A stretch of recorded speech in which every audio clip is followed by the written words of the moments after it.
അരിവാൾ ചുറ്റിക നക്ഷത്രത്തിന് വോട്ട് ചെയ്തവരൊക്കെ തന്നെ മനസ്സ് മരവിച്ച് നിൽക്കുകയാണ്.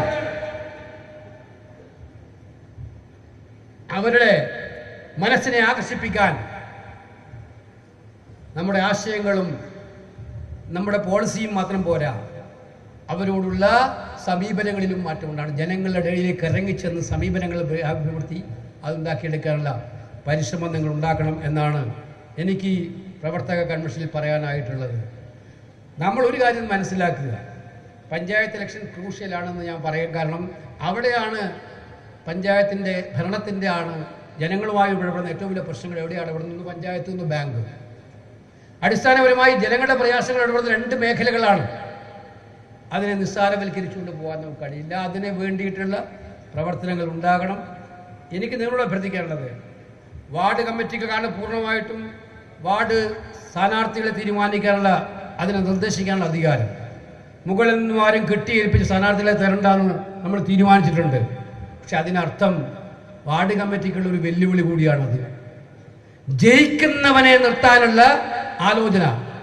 ഓരോ വാർഡിലും ആരാണ് ജയിക്കുക? കോൺഗ്രസിന്റെ കൈപ്പത്ത് ചിഹ്നത്തിൽ അല്ലെങ്കിൽ ഐക്യമുന്നണിയുടെ ചിഹ്നത്തിൽ മത്സരിച്ച് ഒരു പഞ്ചായത്ത് മെമ്പറെ ആ വാർഡിലുണ്ടാക്കുക. അപ്പോഴാണ് ആ വാർഡ് പ്രസിഡന്റും വാർഡ് കമ്മിറ്റിക്കാരും ഏറ്റവും നല്ല കോൺഗ്രസ്സുകാരായി മാറുന്നത് എന്ന് അവർ മനസ്സിലാക്കുക. അല്ലാണ്ട് എനിക്കിഷ്ടമുള്ള ആളെ സ്ഥാനാർത്ഥിയാക്കാൻ വാർഡ് കമ്മിറ്റി അങ്ങനെ ഒരു ലോബി നടത്തി എല്ലാവരും കൂടി എൻ്റെ ഇഷ്ടമുള്ള ആളെ സ്ഥാനാർത്ഥിയാക്കി വോട്ട് കിട്ടി ജയിച്ചില്ലെങ്കിൽ പിന്നെ തിരഞ്ഞെടുപ്പ് വരെ സ്ഥാനാർത്ഥിയാവാം. 5 കൊല്ലം പഞ്ചായത്ത് മെമ്പറാവുക സഖാവായിരിക്കും. അതുകൊണ്ട് കാര്യമില്ല. അതുകൊണ്ട് വാർഡിലെ ജനസ്വാധീനമുള്ളവരെ അത് തീർച്ചയായിട്ടും നിങ്ങൾ മനസ്സിലാക്കേണ്ടത് ജയമായിരിക്കണം മാനദണ്ഡം. ആ ജയം മാനദണ്ഡം വാങ്ങുന്നതിന് വേണ്ടിയിട്ടുള്ള തയ്യാറെടുപ്പുകൾ ഇപ്പോഴേ തുടങ്ങി. നമ്മുടെ പാർട്ടിയിൽ സ്വഭാവമുണ്ട്, കുറേ ആൾ ഇറങ്ങും, നീ മത്സരിച്ചോ, ഇപ്പോഴേ നീ ഇറങ്ങിക്കോ, നീ നല്ല സ്ഥാനാർത്ഥി. മറ്റു കുറേ ആൾ പറയും അവനല്ല ഇവനാണ് നല്ല സ്ഥാനാർത്ഥി. ആ വാർഡിൽ തന്നെ 3 ആളായി. പിന്നെ അവസാന ഇലക്ഷൻ്റെ തലേദിവസം നമ്മൾ നോമിനേഷൻ്റെ തലേദിവസം സ്ഥാനാർത്ഥിയെ പ്രഖ്യാപിക്കും. ഏതെങ്കിലും ഇഷ്ടമുള്ള ഒരാളെ, നമുക്ക് ഇഷ്ടമുള്ള ഒരാളെ പ്രഖ്യാപിക്കും. അതല്ല പ്രോസസ്സിങ്. നേരത്തെ ആലോചിക്കണം. ഞാൻ പറഞ്ഞു വാർഡ് കമ്മിറ്റിക്കാണ് അതിൻ്റെ എല്ലാവിധ ഉത്തരവാദിത്വവും. നിങ്ങൾ ആലോചിക്കണം, നിങ്ങൾ ഉയരണം.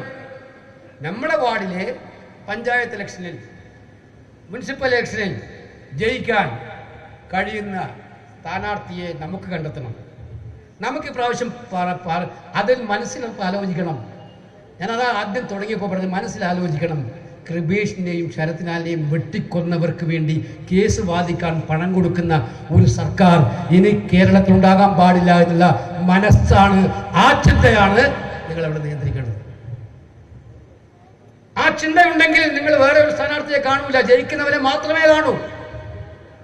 അത് അവനെ നിർത്തേണ്ട ജില്ലാ കേന്ദ്രത്തിൽ നിന്നും DCC പ്രസിഡന്റ് അല്ലെങ്കിൽ മറ്റേതെങ്കിലും പ്രസിഡന്റ് അല്ലെങ്കിൽ മുൻ പ്രസിഡന്റ്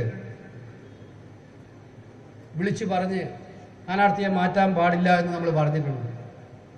അങ്ങനെ ജയം സാധ്യതയുള്ളവർ മാത്രം സ്ഥാനാർത്ഥിയിലാക്കുക എന്ന് മാത്രമാണ് നമ്മുടെ ഉത്തരവാദിത്വം. അതിനുള്ള തയ്യാറെടുപ്പിൽ ഇറങ്ങിയാൽ നിങ്ങൾ എഴുതി വെച്ചോ, ജനം തയ്യാറാണ്. കാരണം അവരുടെ, ഞാൻ നേരത്തെ പറഞ്ഞ പോലെ, അവർ മടുത്തിരിക്കുന്ന രീതിയിലാണ്. അവർക്ക് മാറ്റം മനസ്സിലുണ്ടാകണമെങ്കിൽ, അല്ല അവരുടെ മാറ്റത്തിന് തീരുമാനം പ്രതിഫലിക്കണമെങ്കിൽ നമ്മൾ ഒറ്റക്കെട്ടായിട്ട് ഈ തിരഞ്ഞെടുപ്പ് രംഗത്തേക്ക് ഇറങ്ങണം. ഞാൻ ദീർഘമായി പ്രസംഗിക്കുന്നത്, എനിക്ക് UDFൻ്റെ ജാഥക്ക് കൂടി പോകാറുണ്ട്. എനിക്ക് ഉറപ്പുണ്ട്, ഉണ്ണുതാനെ എല്ലാവരും കൂടി ആഞ്ഞ് പിടിച്ചാൽ കാസർഗോഡ് ജില്ല ഏറ്റവും മുന്നിൽ 14ൽ ഒന്നാമതായി നമ്മുടെ മുന്നിൽ നിൽക്കുന്ന ജില്ലയായിരിക്കും കാസർഗോഡ് ജില്ല എന്ന് നമുക്ക് ഉറപ്പിച്ച് പറയാൻ പറ്റും. അതിനുള്ള ഇതൊന്നും പറയുമ്പോൾ നിങ്ങൾക്ക് കൈയടിക്കാനൊരു ആവേശമില്ലല്ലോ. വേണ്ടേ? അത് വേണ്ടേ? എന്റെ പ്രസംഗത്തിന് കൈയടിക്കാനല്ല, പറയുന്ന കണ്ടന്റിനാണ്. ഈ ജില്ല, കാസർഗോഡ് ജില്ല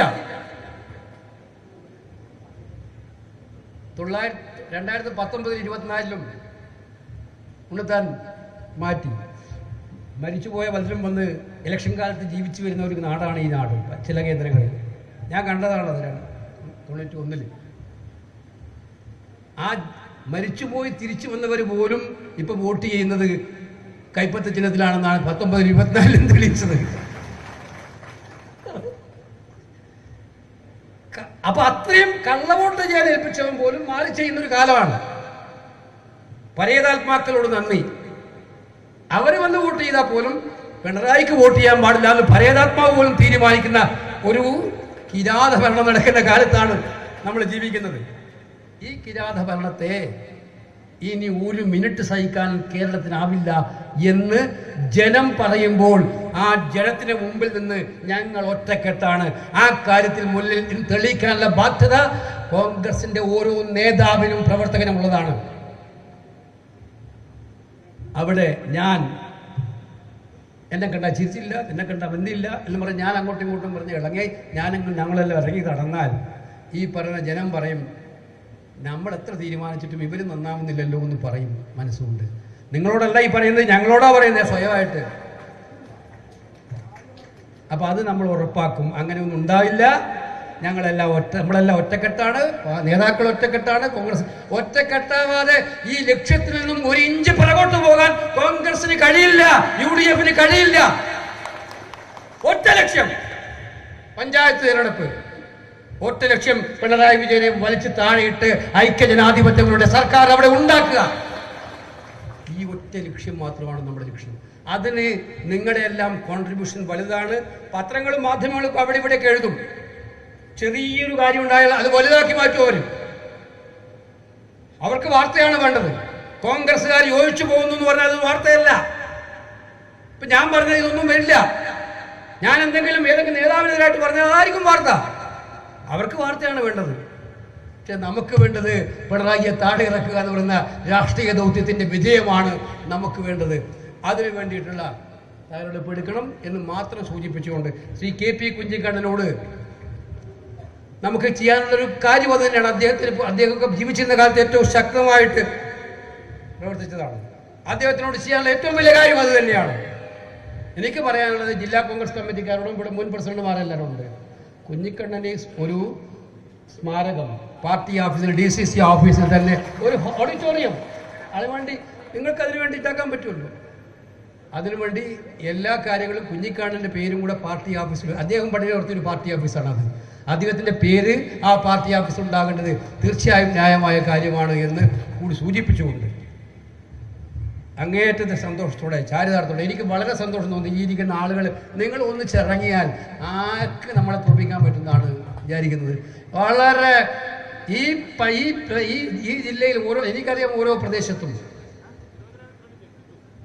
പിലിക്കോടായാലും കൊടുമ്പേളൂരിലായാലും മഞ്ചേശ്വരത്തായാലും ഓരോ പ്രദേശത്തും CPM കാരനോട് നെഞ്ചോട് ചേർത്ത് പിടിച്ച് ശക്തമായി പോരാടുന്ന നേതാക്കന്മാരുടെ നിരയുള്ള ഈ നിര, ആ നിരയിൽ നമുക്ക് വിശ്വാസം ഉറപ്പിക്കാം. നമുക്ക് ഒത്തൊരുമിച്ച് ഒറ്റ ലക്ഷ്യത്തിലേക്ക് അതിനെ ഉത്തരവാദിത്തമുള്ള നേതാക്കന്മാർ എല്ലാവരും മനസ്സുകൊടുക്കണം. ഇനി ഞാൻ ഒരു കാര്യം നേതാക്കന്മാരോട് പറയാണ്, അടിയും പിടി ഉണ്ടാക്കി ആ പഞ്ചായത്ത് കളഞ്ഞു ഈ പഞ്ചായത്ത് കളഞ്ഞു എന്ന് കേട്ടാൽ അക്കൗണ്ടബിലിറ്റി പാർട്ടി ഫിക്സ് ചെയ്യും.